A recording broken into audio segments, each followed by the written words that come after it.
Hello and welcome to the Wicked Things podcast. The story you are about to listen to is called Stadler House Book 1 Anna. After a near-death experience changes a young orphan child's life forever, the benevolent Dr. Stadler uses his bleeding-edge therapy to help her and other children at his group home return to a life of normalcy. This short story brings to life the challenges faced by trying to help one small group of children survive their common pasts. Rodney nearly froze to death but watched as his sister was taken. Julie, almost successful in her final attempt to end her life but was plucked from the moment of death. Tyler, a teen substance abuser, was saved by emergency room doctors after overdosing. Anna, a young orphan who narrowly survived her brush with death due to a house fire. John felt the jaws of his uncle's feral dogs around his throat but was saved from death by paramedics. Emily, the only child who has never had a brush with death. What do all of the residents of the Stadler group home truly have in common? The answer will shock and terrify you. The falling rain created a rhythmic drumming on the window of the massive two-car garage. The stench of the air inside held a hint of teenage sweat and marijuana smoke in the makeshift game room. "You know that is bad for you, right?" John quickly follows the question with a grunt as he presses the weighted barbell into the air. John's face turns pink and then shades of red. His arms shake at the top of the press. Sweat beads race across his forehead. "Oh my God, no!" Tyler smiles, watching John struggle to lift the weight. He takes a long drag from his joint as he raises his hands in false surprise. He looks to the window as the drumming of the rain intensifies. The weight bench creaks and groans as John lowers the barbell into the weight bar holder. John grabs a pair of dumbbells and straddles the weight bench. He lowers the weights and motions towards the house. "What happened in there?" John presses Tyler for an answer. Tyler shakes his head and exhales smoke into the air. He searches for words as he stares at the floor. "I thought I was over everything, but when she spoke..." Tyler looks up, taking a long drag on the joint before continuing. "I was there, man. All over again." He rubs his throat instinctively as memories flood into his mind. John's face hangs heavy with confusion with Tyler's revelation. "When they stuck the tube in your throat to pump your stomach?" John returns the dumbbells and grabs a towel. "How did she know?" he asks, wipes his face, placing a towel around his neck. Tyler takes a long drag from the joint. "Felt like tied down to the table all over again." He turns to face John and offers him a hit from the joint. John immediately takes a long puff from the joint. Maggie's voice echoes from the other side of the garage door leading to the inside of the house. "Bedtime, boys!" John and Tyler jump as lightning strikes nearby outside of the game room, followed by the boom of rolling thunder. They chuckle until they turn to face the door and see Maggie stands in the doorway, arms folded with a scowl on her face. "Shit!" Tyler blurts out as they each hold a look of guilt. Tyler speaks first, trying to hide his building smile. "Sorry, I guess we didn't see you there." Tyler and John fan at the smoke, knowing she had caught them. John holds back the building drug-fueled giggles and offers a fake smile. "Yeah, maybe wear a bell or something." John can no longer hold back his guilty laughter. John's laugh is infectious and Tyler joins him. Maggie glares at the boys with folded arms. "All right, guys, time to come in and get ready for bed." She shakes her head, fully aware the boys have used the area for smoking weed. She exhales, knowing she will have to cover for them yet again by using some air fresheners and air conditioning filters. Again. John lowers his head and leaves the room, laughing. His face turns bright red as he fights and does not stop his laughing. John struggles to turn from Maggie and slip into the hallway. "Sorry, Maggie." Tyler stops at the doorway. His demeanor turns serious as he looks at Maggie. "I saw the look on your face." Maggie looks at Tyler as her brow furrows at his words.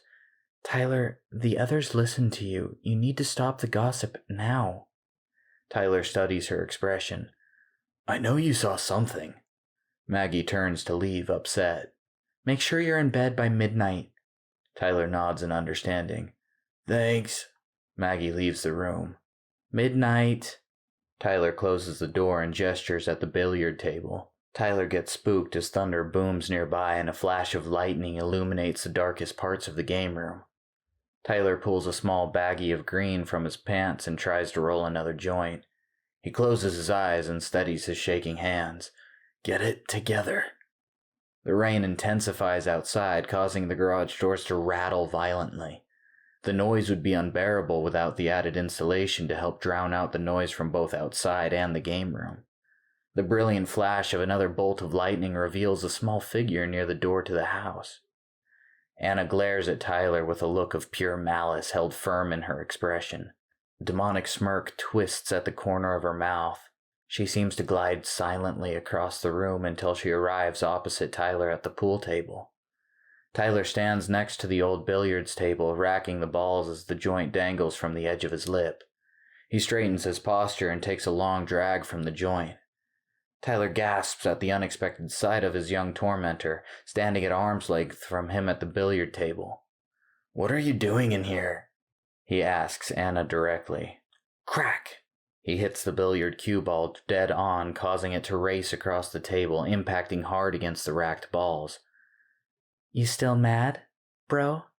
Anna's smile widens to a ghoulish grin in her long red nightshirt. Her long, wet hair obscures her face, save for a single hazel glaring eye showing. She giggles, looking around the game room. Tyler exhales and places a hand on his chest above his heart. Tyler watches Anna, puzzled by the fact he never watched her enter the room. He turns his attention briefly to her feet, confused as everyone makes a noise crossing the poorly installed wooden floors of the game room. "You nearly gave me a heart attack." "Wouldn't be your first, would it?" Anna tosses her hair back over her left shoulder with a small playful nod of her head. She giggles as she examines Tyler.